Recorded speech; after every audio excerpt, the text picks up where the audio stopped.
মিজানের পাল্লা সম্পর্কে 10টি প্রশ্ন উত্তর। প্রশ্ন, মিজানের পাল্লা কি? উত্তর, কিয়ামতের দিন আমল ওজন করার দাঁড়িপাল্লাকে মিজান বলা হয়। প্রশ্ন, মিজানের পাল্লার কথা কোরআনে আছে কি? উত্তর, হ্যাঁ, কোরআনে একাধিক স্থানে মিজানের পাল্লার কথা উল্লেখ আছে। প্রশ্ন, মিজানের পাল্লা কবে স্থাপন করা হবে? উত্তর, কিয়ামতের দিন হিসাবের সময় স্থাপন করা হবে। প্রশ্ন, মিজানের পাল্লায় কি ওজন করা হবে? উত্তর, মানুষের ভালো ও মন্দ আমল ওজন করা হবে। প্রশ্ন, কারা সফল হবে? উত্তর, যাদের নেক আমল ভারী হবে তারা সফল হবে। প্রশ্ন, কারা ক্ষতিগ্রস্ত হবে? উত্তর, যাদের গুনাহের পাল্লা ভারী হবে তারা ক্ষতিগ্রস্ত হবে। প্রশ্ন, মিজানের পাল্লা কি ন্যায় বিচার করবে?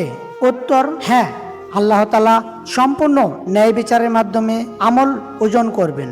প্রশ্ন, ছোট আমলও কি ওজন করা হবে?